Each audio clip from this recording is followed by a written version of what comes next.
Hey everyone, welcome back to Red Bandit Racing. Welcome back to the channel. In this video, we're doing the 1-year review on the 16th scale E-Revo VXL Brushless. It's been just over a year and we have a few things to talk about this car. It's done really well, but I want to go over some pros and cons, some do's and don'ts, and some of the issues that we had. But it's been overall a great little car. It's broken here or there, but it hasn't been terrible. I'd like to mention one thing. I hope you guys like these new shirts. We're gonna have a new logo coming out for some of our shirts and sweaters. If you guys like that, let us know. All right, the base price for the car is $199. Now, if you want to get the VXL version, you're looking at $299, which isn't bad. If you get the base model, I believe now they offer it in the USB-C charging, which is great. But from what I've heard, the USB-C charging, it takes a long time to charge. So I'm not sure if that's the best route you want to go. That's why we never used it. We actually have a couple of them for the Gorgon, but we never used it because it would take hours to charge for a 20-minute drive time, which just really isn't acceptable in my point of view. The E-Revo is a 4-wheel drive. It is waterproof. That doesn't mean you can submerge it fully in water all the time, but it can take running into the water, running into the lake, stuff like that. It is using the cantilever system, and that's an old system used by like the Revo 3.3 and its counterpart, the E-Revo. Now, I don't know how long the MERV has been around. If you guys know, drop a comment down. When did this come out? Because I believe the E-Revo came out somewhere around 2007, 2008. And I think 2018 is when the E-Revo 2.0 came out, roughly. So when did this one come out? It had to come out somewhere in between. I couldn't imagine this thing only being a couple of years old. So let me know down below when this came out. It's got a really old system on it, but that doesn't mean it's bad. It's got a lot of travel, which makes it really nice driving off-road. Now, the top speed of this car, they don't list it. And there are some cars where they just don't list the top speed. So we went ahead and tested the top speed because this car can run on 2S, 3S, and it can run on nickel metal hydride and dual nickel metal hydride. Now, the nickel metal hydride I really don't like using just because of speed, power, and runtime. You're not going to get a lot of runtime with the batteries, even if you double. Now, if you double them up though, if you double them up, you're going to need the parallel connector. Using this, you can actually connect both of these batteries using this connector, plug that in, and you're going to get much longer runtime. Now, if you want to get some top speed, you're going to take that parallel connector, you're going to take that off, and you're going to put the series connector. The series connector is going to give you that 50 mile an hour plus. Same thing, you're going to plug those in, and now I think we made many attempts, and the fastest speed we got was 46 miles an hour. Now, that can really differ depending on when you're doing it. We were probably doing it somewhere around winter time, so it wasn't the warmest. And the colder it is outside, the slower that car is going to go. So I'm pretty sure the more we tried, we can definitely hit that 50 plus mark, maybe even faster. So if that's what you want to do, that's great. I would buy both of these. They're really not expensive. Remember, they're the series and parallel. Now, for the series and parallel connectors, you do not want to use those on your lipos. If you're going to run lipos, you can only run them one at a time. Now, I've seen a lot of comments saying that you can run both of these with those connectors. Now, that may be. You can go ahead and do that if you want, but you run the risk of burning out your ESC or your other electronics. I would not do it. It's not worth it. So now with the 2S, this is a 2200 milliamp battery. This actually gives you pretty decent runtime. I mean, yes, it's a small battery, but it's a small car. So we're really happy with this. I think Danielle was able to run quite a long time on this battery and it was just fine. Now, the 3S is a 1400 milliamp battery. Now, the only problem with this battery is this gives it so much power, but at the same time, it dies pretty quick. So if you're gonna run this, you're definitely gonna hit around that 46 mile an hour mark. Because when we did that speed test, we did it running the 3S and the dual nickel metal hydride, and we roughly hit 46 miles an hour. Now, we will do that again because we did the same thing with the Bandits. I want to break that 50 mile an hour mark that it's rated for. So we're going to do that. I don't know when, but it's summertime. It's getting warmer out. we're definitely gonna go out and do it. We did some upgrades on this car. I think it can hit that 50-mile-an-hour mark. Now let's go over some pros and cons. Let's go and get the cons out of the way so we can get to the better stuff towards the end. Now, for the cons, I'm gonna have to say that we jumped this many times off the ramp and it does not want to rotate a whole lot. Now, if you get enough air, you could definitely backflip this, but you're gonna have to get a lot of air. It does not, the tires are really small. It doesn't have a whole lot of mass to turn the car. So bigger tires will probably help you a little bit more, but you gotta be really careful on putting too big of tires on because the axles will break. The other con is the repairing process. Now, this is little, but a lot of the stuff is really hard to get to. I mean, taking the front and rear skid plates off, the center skid plate off, and trying to get that diff out or that rear diff out, it's not that it's hard to do. It takes a little bit of time and there's a lot of little screws and it just feels like it's a much longer process. There are some cars that we have, yeah, they take a little bit long too, but they're not as hard. I think it's the size that makes it harder to work on, not necessarily the system. Now, the last thing I would say is the stability. Now, so the stability on this car, it's not the easiest to control. It really depends. If you're gonna run this on 2S or something smaller, it's gonna be a lot easier to control. But the faster you go, the higher the battery you go, it starts to get a little bit harder to control, especially on the dirt. Because it's so small, it turns really fast and it's a little bit hard to keep it in a really good drift, let's say around the bags, like you guys may have seen in our RC Clash. So the durability isn't terrible, but it's not great.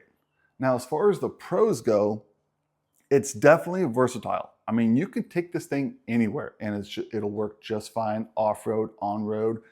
Obviously, you can't go through high grass because you'll lose it. It's really small, so you can't do that. But you can take this thing almost anywhere. You can throw this in your backpack. This is a really small car. Toss this in your backpack. Everything will fit, and it's really compact. You can take it anywhere. Really fun, great beginner car, lots of speed.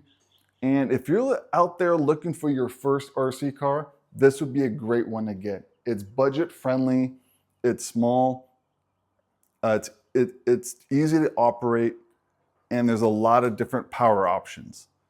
Now, if you're just getting into the hobby, just beware, it's a little bit harder to work on, but it's not terrible. If you're already in the hobby, then you probably already kind of know this. It's a little time consuming, but it's a great beginner car if you're looking for one, especially for $200. $200 is a great starting point, and you can upgrade later if you want to turn it into a VXL.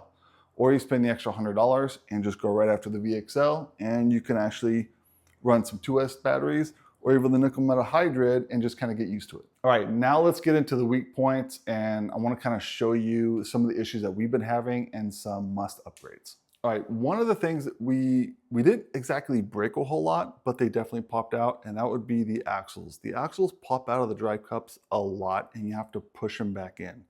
Now, I can't remember if we replaced one. We may have replaced one, or they don't actually sell the whole piece. I think it's a rebuild kit. So we had to do a rebuild on it, which wasn't really that hard.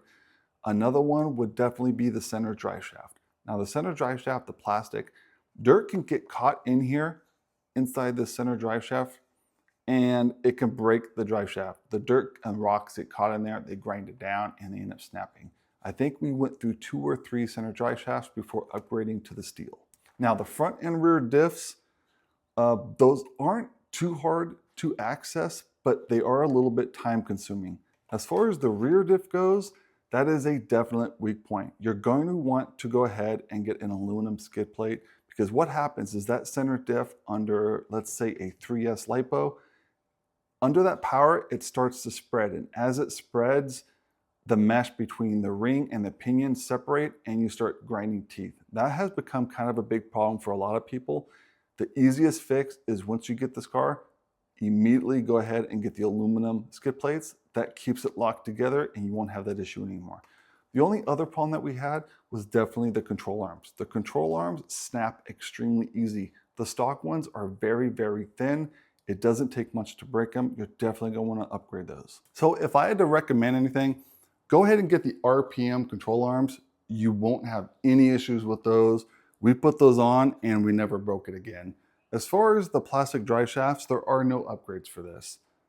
They make a lot of rebuild kits, so I would probably keep a couple of those on hand because either they're gonna pop out or they're gonna snap. And like I said, the skid plates, go ahead and upgrade to the front and rear aluminum. We'll go ahead and put all the parts down in the description so you guys know where to find those. But these we just got on Amazon. You can buy these almost anywhere. And these not only offer a lot more protection, but they really secure that rear diff from separating. If you guys know what I mean, that rear diff, when you take the skid plate off, you can actually squeeze it open and shut because it has a little bit of a gap. This keeps that from spreading. And one last thing, and I have to mention, when we went to the skate park, we did break the servo. That video's up. I'll put a card up there for you guys so you guys can check it out. But we did break the servo. I wasn't gonna send it in because it's been over a year, but we went ahead and upgraded it to the 2080R. That's gonna run you about $44. That's $14 more than the stock, which is extremely cheap. It's like $30 for the stock servo. So that's actually not a bad deal.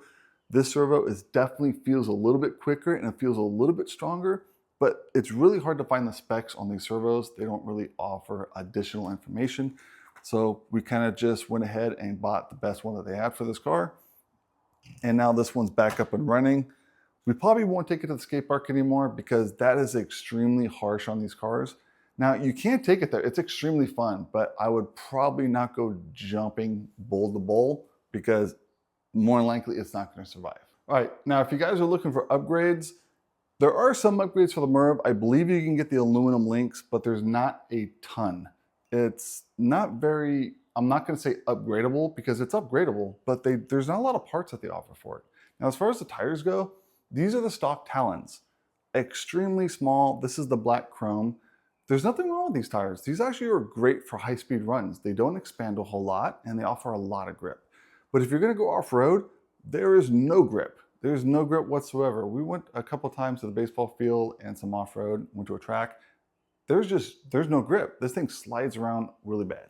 So what we did was we went ahead and put the Pro-Line trenchers. The Pro-Line trenchers, we actually got these off the Bandit because they work really well on the Bandit. So we thought, let's put 4 of them on the MERV and see how it goes. These offer a ton of grip and they don't balloon a whole lot when you're doing high-speed runs. So these are actually really great tires. They're a little bit heavier than the stock Talons, which is okay, but you don't want to go too big because you'll start, like I said, you'll have issues snapping axles. And there's one other thing you can do to this, which we will be doing, so stay tuned for that video. We are going to put the telemetry system in it. That was requested by someone in the comments. And this one, you do not need the telemetry module. We already have the link module in the TQI remote, but there's no module needed for the actual MERV. So all the wiring, we priced out the extra spur gear, the magnets, everything that we needed and got some extra parts in it, and it still only costs about $35. So that's actually really great if you guys want to add that. The LED light kits was another great upgrade. It does look cool at night, but like I've said in the past, if you're going to put the LED light kit on it, make sure you're not bashing it too hard because you're just going to destroy the lights and it kind of defeats the purpose. That's why we kind of took the lights off the Max. We did bust one of them, broke a couple wires, ended up taking it off. So it's great to have if you don't plan on really bashing your car a lot. So my overall thoughts on this car, this is a great beginner car. She loves this car a lot. She calls it the MERV. It's really fun to race. It's really fun to off-road. We took it to the Clash a couple times and it did okay, but it broke a lot. That's probably where all the center drive shafts and the diff broke because that was a lot of harsh landing and it's really not meant for that. Just like its counterpart, the E-Revo, it's not meant to go full send. The systems just don't handle it. Great for speed, great for racing, but you can't just full send it like the Max off a ramp. But if you're looking for your first car, this is a great buy. For $200, that's right down there with the Bandit, the Rustler. This would be a great car. You'll end up loving it. You can do a lot of upgrades to it and you can learn to work on it. So yeah, hopefully there'll be more videos with this car. We're not sure what we're gonna do with it yet, but we will be doing the telemetry and we will be doing the high-speed run so we can get that 50 mile an hour out of the way. If you guys want to see the MERV do anything special, put a comment down below. If you guys want to see it verse something, which I'm not sure what this thing is gonna verse, but we could definitely do that too, just to kind of showcase, you know, different cars. Let us know down below. But I hope you guys enjoyed this video. If you guys have any questions, again, please leave a comment. And thank you guys for supporting the channel. And we'll see you guys on the next one.